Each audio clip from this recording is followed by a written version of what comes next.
Alright guys, how's it going? Today we're looking at the Epiphone Prophecy Les Paul.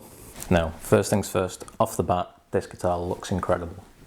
You've got the aged gloss finish, which is almost a satin. The finish is called Olive Tiger Burst. Now, when I first saw this in the shop, I thought, yeah, that's kind of green.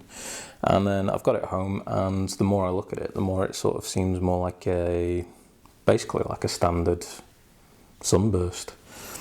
Not as orange as a tobacco burst, obviously, but it's got sort of more of a yellow hue than green, or I suppose the olive green that they were going for. The details on this guitar are fantastic. One of the first things you'll notice about this guitar is it's got the new Epiphone headstock. You'll also see the satin hardware starting with the tuners. Then you notice the inlays. They're abalone, or abalone, depending on how you want to pronounce it. And on this version, it's white on the main rectangle of the inlay. And then you've got an inner triangle, which is green. And with the Prophecy series, they try and match the main characteristic of the inlay colour-wise with the body.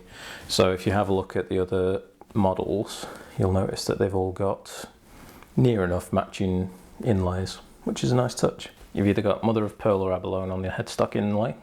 For those of you interested in nuts, it's a Graphtec New Bone XL. As well as those really nice inlays, you've also got an ebony fretboard, which plays fantastically. I love ebony just because it's so smooth. The grain on it's really tight, it's nice and dark, so it almost looks like a synthetic fretboard, but it's not. And you've got the standard Les Paul layout. Now, that's pretty much where your regular Les Paul stuff ends. And the Prophecy does some pretty interesting things. So first off, eagle-eyed viewers would have noticed the Fluence pickups, and these are the Fluence modern pickups. These are controlled voice-wise by push-pull pots. You've got your volume and tone as standard. As you pull them up, you're switching to coil split on the volumes, and with the tones, this is where the Fishmans come into it.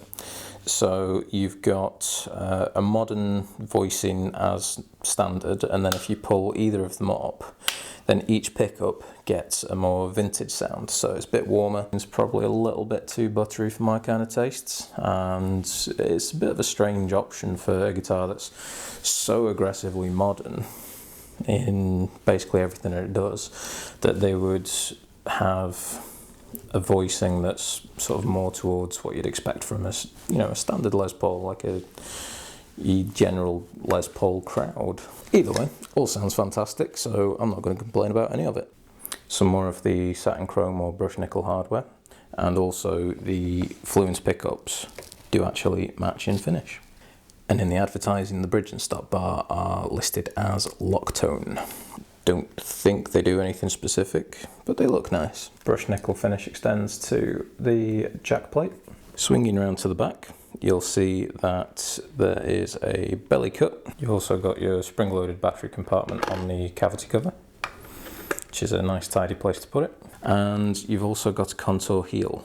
Now the contour cuts on this are very, very similar to the Gibson HP series I've got from 2017. However, I'm inclined to say that this guitar feels better.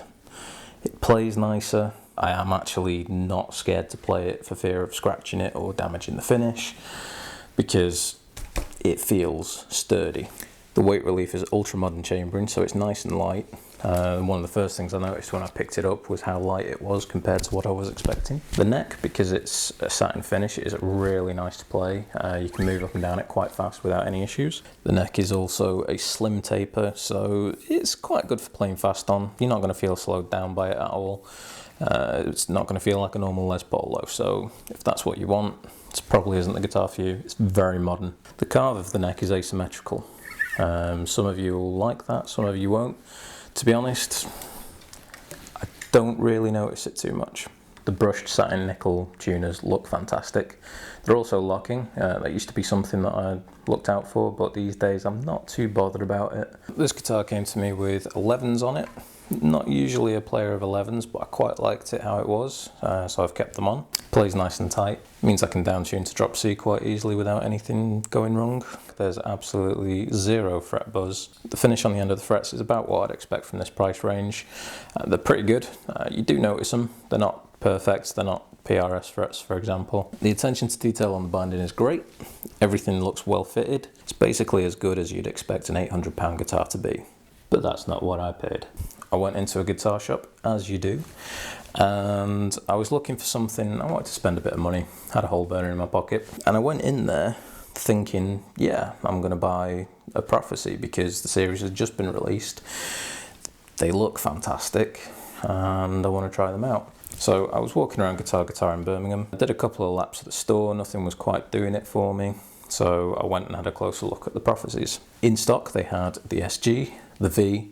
I don't think they had the X-Jura, but it didn't really matter because they had two Les Pauls. This one, and they also had a satin black one.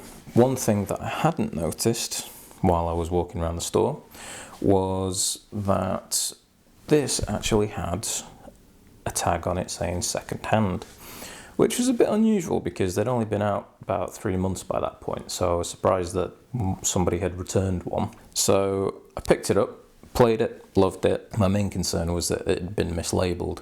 So walked over to the till, told them I wanted the guitar, gave them the money, transaction complete. Happy days. Instead of talking about how it sounds, let's hear it.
I've been meaning to make a review on this for quite some time now, and I'm glad I'm doing it while they're still out and available in the world. They're still being made, they're still being stocked, and I definitely highly recommend getting one. Things I'd change: strings. That's probably about it.